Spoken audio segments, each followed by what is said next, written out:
Part 4. I can scold you by writing song poetry. Master, it's time to drink medicine. A gentle female voice sounded in his ears. Pu Qiutai sat up, looked at the woman in front of him expressionlessly, and asked lightly, "Where's Shuangxi?" Furong blew the medicine bowl gently, and Magnolia beside her smiled and explained. Sister Furong sent the little monkey to the street to buy things. I think it will take a while to come back. He will not be needed to control the affairs of the inner house in the future.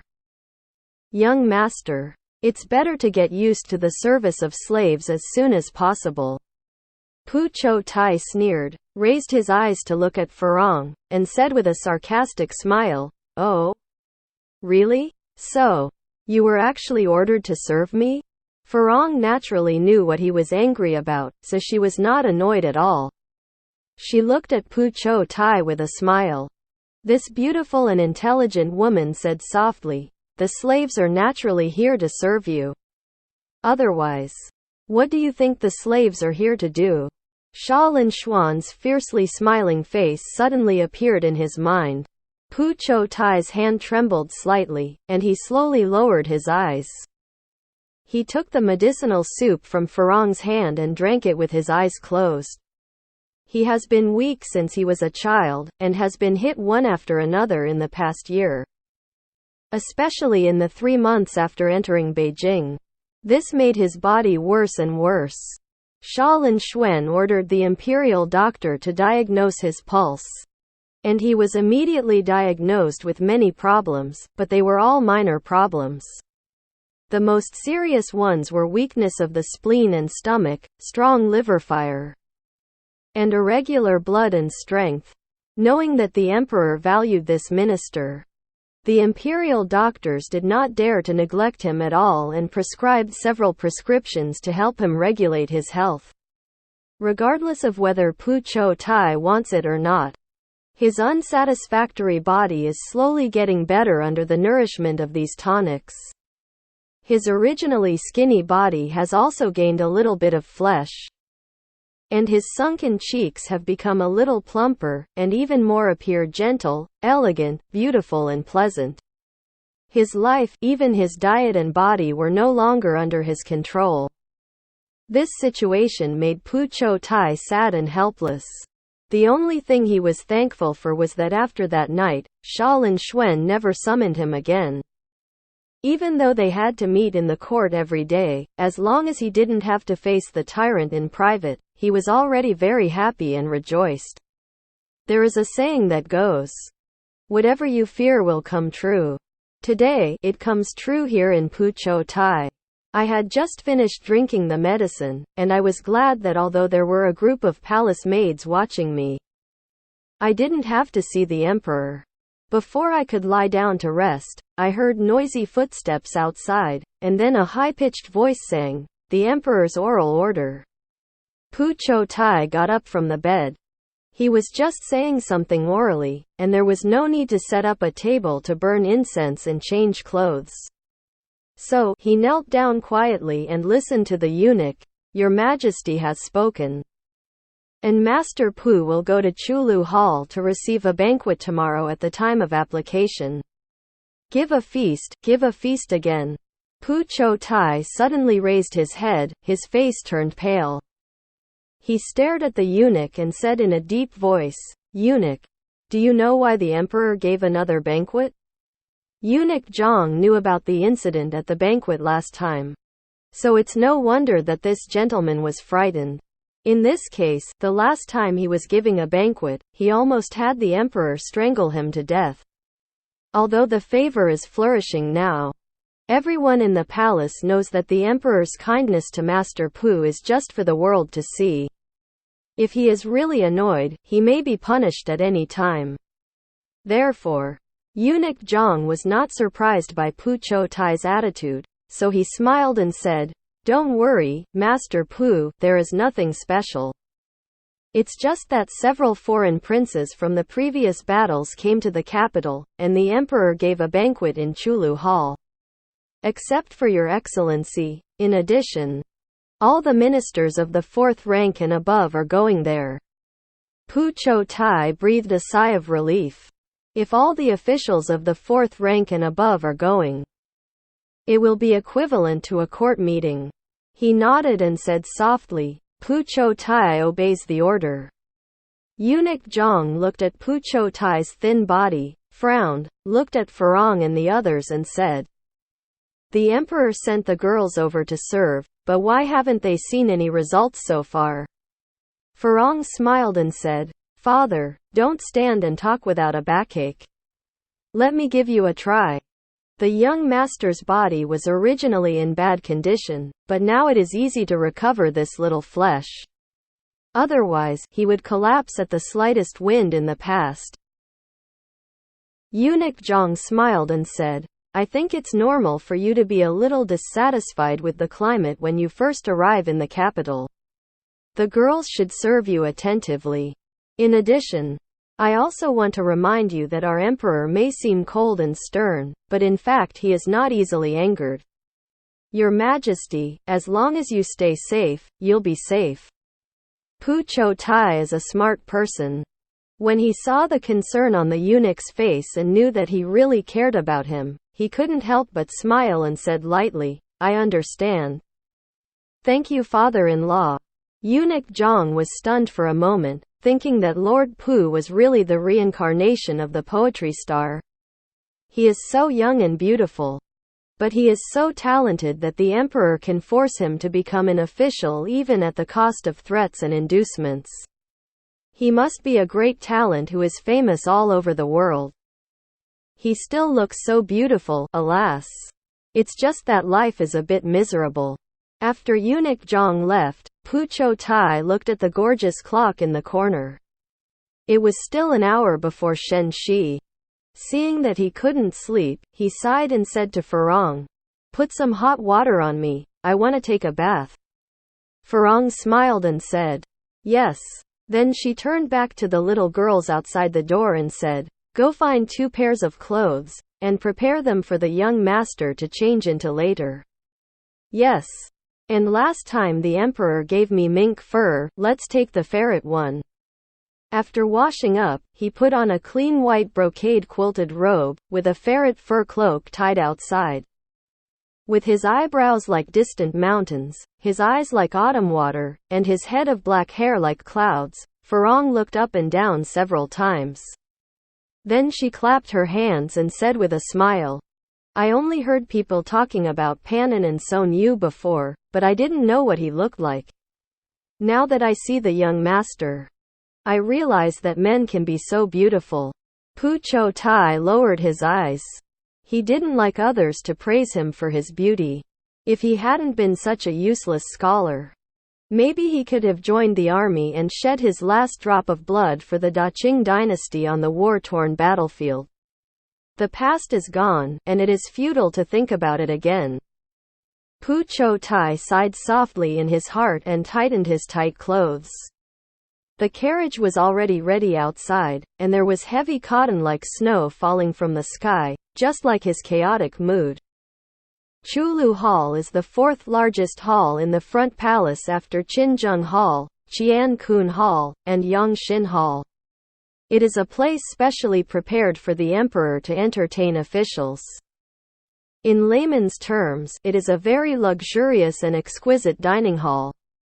Pu Qiutai was waiting for the imperial edict as a Hanlin official, so he was sitting at the Hanlin banquet.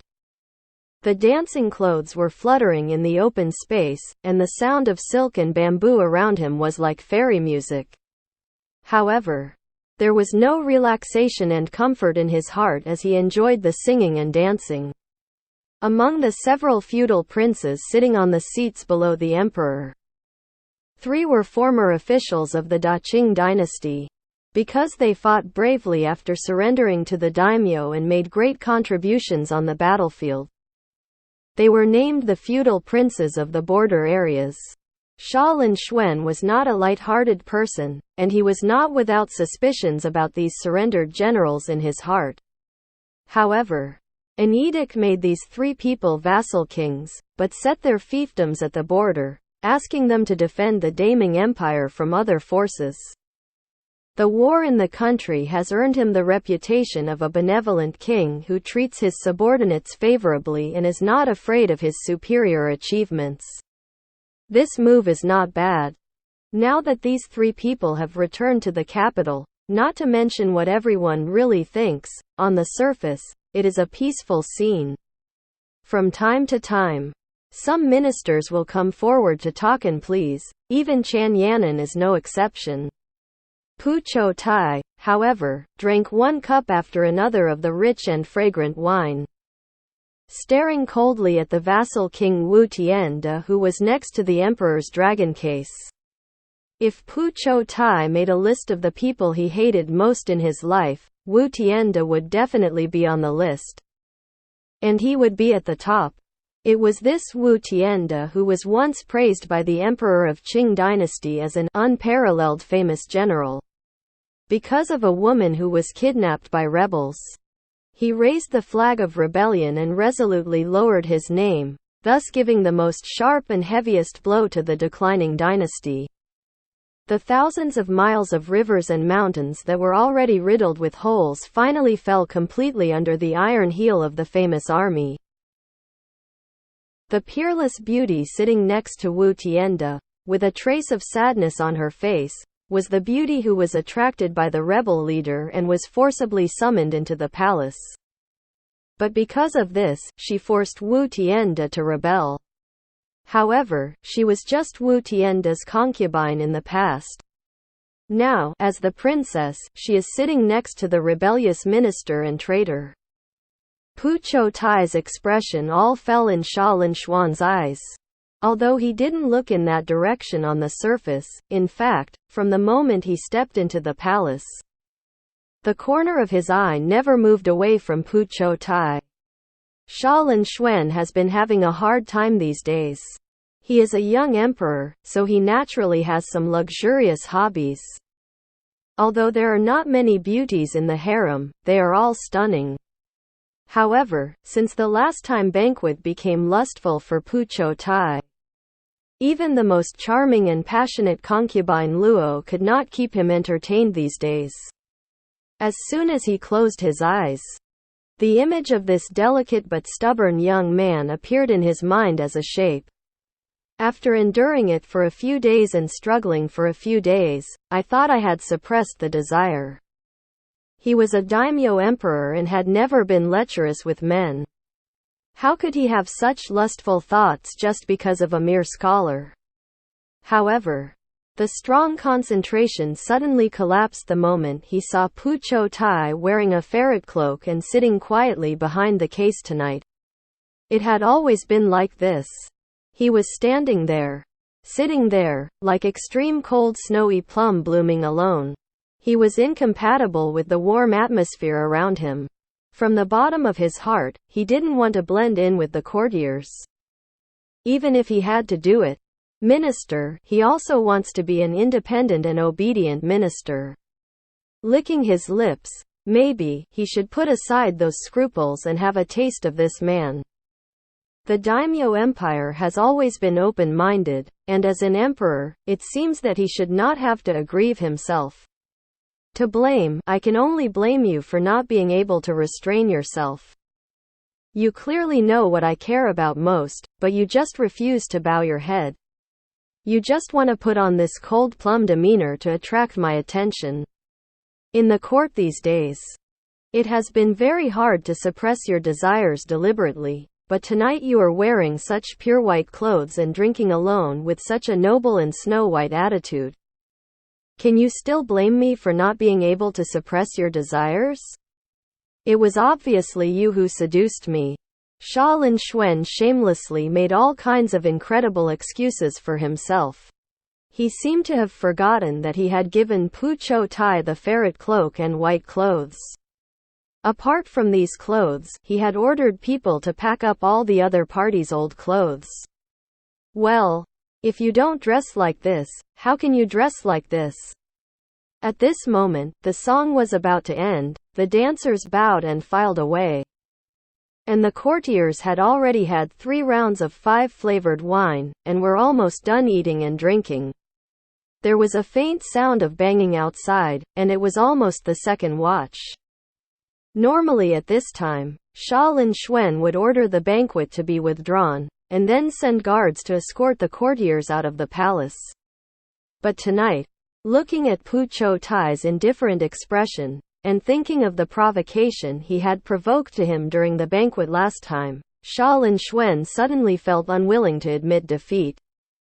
Has that young man who appears obedient on the surface but is actually stubborn on the inside and cannot be pulled back even by the 9-headed ox, has he truly surrendered to himself?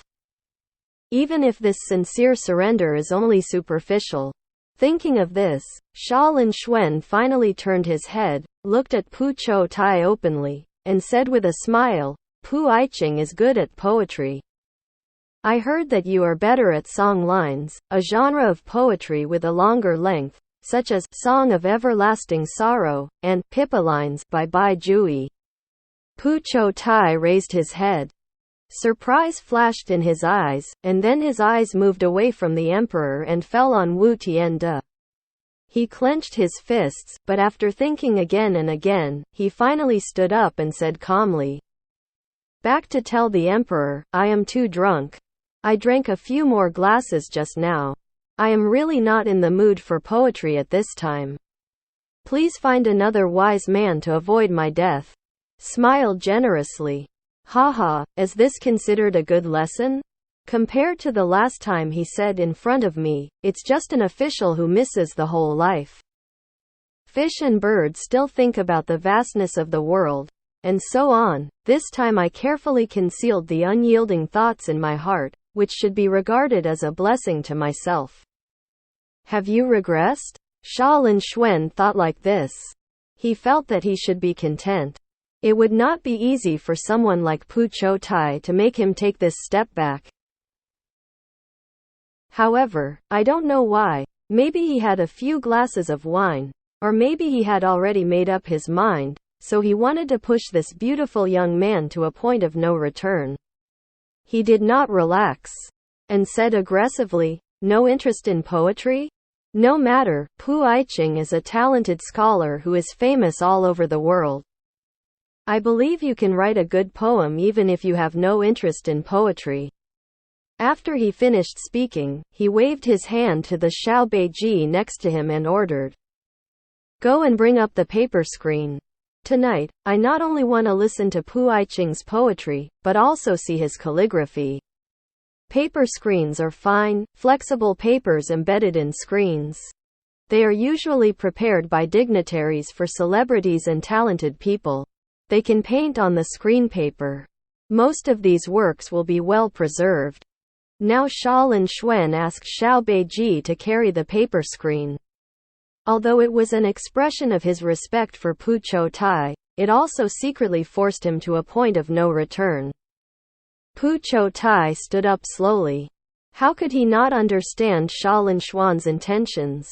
So, he walked out of the banquet quietly, stood in the middle of the large floor, saluted Xia Linxuan and said, "Your Majesty, I can write poems, but it may not be in line with the emperor's wishes." Xia Linxuan narrowed his eyes and twitched his hands twice. Hasn't this Pu Qiutai learned his lesson? Do you want to lose face in front of the ministers? How could he be so hateful? He was thinking angrily in his heart. At this moment, he heard Pu Qiutai say in a deep voice, "I want to write a song based on Prince Wu's great achievements. I wonder if the emperor agrees? Write a song based on Prince Wu's legendary experience?" Xia Linxuan's eyes lit up and a smile appeared on his lips. It seems that this guy has learned his lesson and no longer dares to think about challenging his imperial authority, but this time he wants to target Wu Tiande. Of course, Xia Linxuan knew that Pu Qiutai's song would never be a tribute to Wu Tiande. But so, what? He was just a surrendered general, and he was only named a vassal king to appease the people. Could it be that he, the majestic emperor, would really put a surrendering coward in his eyes? What's more, he was very curious about how Pu Qiutai would write this song. Since it was mainly about great achievements, he didn't know how he would word it to achieve the purpose of sarcasm and whipping. It was impossible to directly use curse words, right? That is not consistent with his status as a talented person. Okay, I'm sure. Xia Linxuan smiled slightly and said to Wu Tianda, Qiutai is a world-famous talent. It is an honor for the prince to ask him to write poems and tell you about your great achievements. Wu Tianda quickly stood up with a smile and thanked him, but he felt uneasy in his heart. Not to mention him, the hundreds of people in the palace held their breath nervously when they saw the eunuch carrying a paper screen. Their eyes constantly darting back and forth between Pu Qiutai and Wu Tianda, who were standing quietly. The two young eunuchs held up the inkstone and penholder with both hands. Pu Qiutai glanced at it lightly, and selected a thick langhao from the penholder, soaked in thick ink, but the delicate hand paused slightly in the air. A burst of blood and anger seemed to burst out from his chest, but in just a short moment, Pu Qiutai had countless poems in his mind, so he raised his hand. And the ink-soaked wolf hero left a line on the screen paper. The big characters are dancing like dragons and phoenixes. On that day, Ding Hu abandoned the human world, defeated the enemy, took the capital, and went to Yu Guan. All the 6 armies were mourning. But they were so angry that they turned into beauty. Xiao Beiji received Xia Linxuan's instruction and stood behind Pu Qiutai. Seeing him writing furiously, he quickly read out the verses he had written. A flash of anger turns beauty into beauty. Xia Linxuan repeated this poem, glanced at Wu Tianda, and thought to himself that this was obviously ironic. After Emperor Jingren committed suicide, Wu Tianda surrendered under the guise of killing the rebels and avenging the Lord. While Pu Qiutai, but he used 7 words to express his true intention of raising the flag of rebellion because he was unhappy because his concubine was robbed. He reached out and stroked his forehead. Sure enough, this Pu Qiutai is really restless. Although I know that he made this request to ridicule Wu Tianda, do you want to hit the nail on the head? Snort. Well, let's see what you write next. Xiao Beiji read sentence by sentence. When he read, the former body is a lotus picker, and there is a pool of water in front of the door. Xia Linxuan couldn't help but nodded. This time he changed his focus and wrote specifically about the concubine. She was originally a famous prostitute on the Qinhuai River. Later, she was spotted by the uncle of the country at that time. He wanted to take her back and present it to the emperor. However, he changed his mind for some unknown reason and gave this stunning beauty to Wu Tianda. The long poem continued, every word of which was exquisite. Hundreds of people in the palace were all conquered by Pu Qiutai's quick thinking and stared at him blankly. Especially marching to Qinshuan with little drum. Thousands of carriages on the Golden Bull Road. The clouds in the slanting valley rise deep from the painting building. And the moon sets and opens the makeup mirror. After a long poem explaining the concubine's life experience and the war-torn years. It was the grand occasion and extravagance of Wu Tianda's return to the vassal that day after marrying his concubine. At this point, the pen turns again. The news came to Manzhong Township. And the tallow trees were very frosty. Lian was still there, the technician who taught music, and the Huan Hua girl accompanied me on the journey. But the strange peaks rose. And the news came back to the Qinhuai River, and those former female companions began to talk about the old days. Up to this point, the last section of the poem was written more quickly and in one go. At that time, I was only burdened by fame, but the nobles and powerful families were extended to me. I had a pearl and thousands of sorrows. I was wandering in the mountains and my waist was thin. I heard about the fall of the country and the fall of the city, which made Zhou Lang receive a great reputation. How should his wife be involved in the big plan? The hero has no choice. It's sentimental. The whole family's bones are reduced to ashes, and a generation's red makeup shines through history. Xiao Beiji is the person who follows Xia Linxuan. Although he is not proficient in poetry, he does know a little about it. The rise of Pu Qiutai's writing made him excited when he read it. He thought this long poem was catchy. No wonder the emperor cared about Lord Pu so much. He was indeed a great talent who was famous all over the world. Chao Ji's 7-step poem has been praised forever. His breath, it's written so long and it's so good, why isn't it exciting? However, when he read these sentences, the boy also felt that something was wrong. He thought to himself, why should the wife be involved in the big plan? The hero has no choice but to be sentimental? This is not a mockery of Prince Wu for surrendering for that concubine. It is not like people say that beauty is a disaster, but do they say that he is naturally passionate? Oh, using the seeds of passion on Prince Wu is not a good thing, is it? Also, the whole family's bones were reduced to ashes. Doesn't this mean that Prince Wu's entire family was killed by the rebels? The history of a generation of red makeup photos. Oh, my God. You dare to say such things. Although it is indeed subtle, is this heart-wrenching comment too cruel? As he was thinking and reading, the corner of his eye couldn't help but pass by Wu Tianda and several officials. Wu Tianda's face was extremely ugly, but Chan Yanan and others kept wiping their foreheads with their sleeves. Obviously aware of the theme of the poem. Just like Xia Linxuan could guess Pu Qiutai's intention at the beginning, Shen Chaoqing. Chan Yanan and others also knew that Pu Qiutai took the initiative to write a poem for Wu Tianda and would never have anything nice to say about it. But they never expected that he would do it in one go and be so sarcastic. Secretly looking at Wu Tianda, okay, the old guy's face turned as red as pig liver, and he couldn't sit still. The molting of feathers has moved the palace thousands of miles away, and the sorrows have spread across ancient Liangzhou. I have sung the song of Wu Palace in my farewell to you. And the Han River flows southeast day and night. The whole poem ends here. At the end, the Han River flows southeastward day and night, is used as a metaphor that wealth cannot last forever. Only good names and infamy can be passed down through the ages, which is equivalent to giving Wu Tianda another heavy blow. In Nuo Da's hall, it was quiet and silent.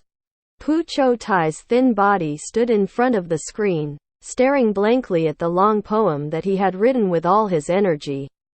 He felt an unbearable pain in his heart and his eyes were in a trance. He wanted to put the brush back into the penholder, but his arms were so weak that as soon as he lifted it up, the brush slipped out of his hand. Lord Pu Xiaobeiji was the closest to Pu Qiutai. When he saw the brush falling on the ground, Pu Qiutai suddenly fell backwards. He quickly stepped forward to support the slender body. The next moment, a bright yellow figure passed in front of him. Xia Linxuan hugged the unconscious Pu Qiutai in his arms. Seeing the other person's eyes tightly closed, the young emperor felt an unprecedented fear in his heart for no reason. Imperial physician, please declare the imperial physician quickly. Xia Linxuan roared loudly. He didn't even have time to say a word to the courtiers who were sitting blankly in their seats, before he whirlwind out of the hall with Pu Qiutai in his arms. Xiaobeiji quickly arranged for 2 young eunuchs to go to the imperial doctor. Here he ordered people to put away the screen. Suddenly he saw Wu Tianda coming forward. The old guy's face was still as red as a cooked shrimp. He whispered to Xiaobeiji and said, Eunuch Bey, I like Master Pu's poem very much. I wonder if you can bring it back to the palace for me? Xiao Beiji glanced at him. Just from the expressions of the other party and the courtiers, the eunuch chief also knew that Prince Wu definitely did not like this screen. He probably couldn't stand that such a satirical poem about him would survive the world. So you want to destroy it before everyone memorizes it, right? From the bottom of his heart, Xiao Beiji also looked down on the general who surrendered. If it was really for the sake of the people of the world, it would be fine if he refused to surrender to the rebels. But he thought that he was already about to surrender to the rebels. But he did it just for beauty. The name was demoted again. So even the eunuch Xiao Beiji didn't take him seriously at all. Besides, anyone with a discerning eye could see how nervous the emperor was just now. Master Pu.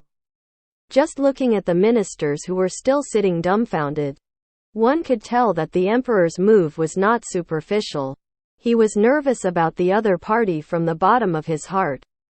In this case, how could Xiao Beiji dare to hand over Pu Qiutai's poems to Wu Tiande for destruction at will? So after politely refusing, he asked two young eunuchs to carry the paper screen, with the ink still not dry, back to Yongxin Hall and place it properly.